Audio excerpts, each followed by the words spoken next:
Hi, welcome to the Yogi Passport. Today I'm going to break down Warrior 1 for you. I have put up videos previously that show Warrior 2 broken down. These postures are really common in yoga. And I also find that Warrior 1 is one that I find a bit more difficult than the other warriors, just because there is a lot of motion in those hip flexors that I'm not typically used to. I think if you're a runner as well, you might find this challenging. But with that being said, let's break it down for you. So a Warrior 1, the difference between a Warrior 1 and a Warrior 2 is that our hips are squared to the front of the room. So if this is the front of my room, we're going to have our right foot in a low lunge position, so 90-degree-ish angle. Back heel though, instead of it being like a Warrior 2 where the toes are pointed towards the long edge of our mat, they're actually slightly pointed forward here.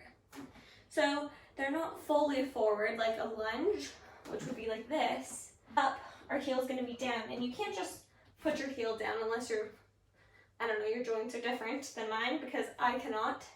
So what we actually need to do is turn our toes slightly outward, so that way you can actually put your heel on the mat.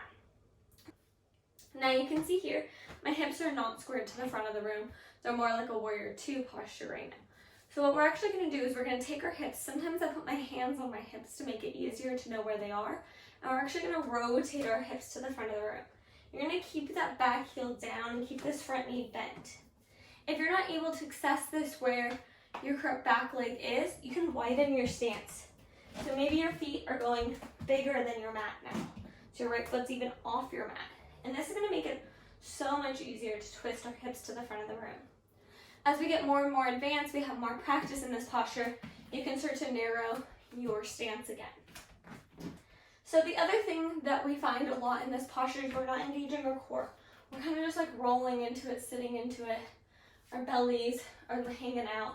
We want to actually tuck our hips in as we're squaring them and engaging our core here. It's going to keep our back upright. We don't want to be arching. We don't want to be sticking out our butt. Tuck in those hips. You're also going to feel a deeper stretch here in our hip flexor. This is where I mainly feel this stretch, as well as my ankle.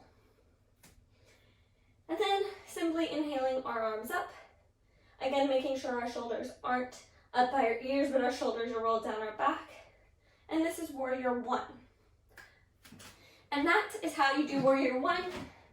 So you're going to have your heel planted, front knee bent, inhaling your arms up, engage your core, tuck those hips in, and breathe here. I hope you enjoyed those quick tips on how to do Warrior 1. If you have any questions, please feel free to comment below. Again, go check out Warrior 2, how to master it, if you have any questions on that one. Otherwise, go follow me on Instagram at the Yogi Passport. You can also check out my website for information on the classes I teach at theyogipassport.com.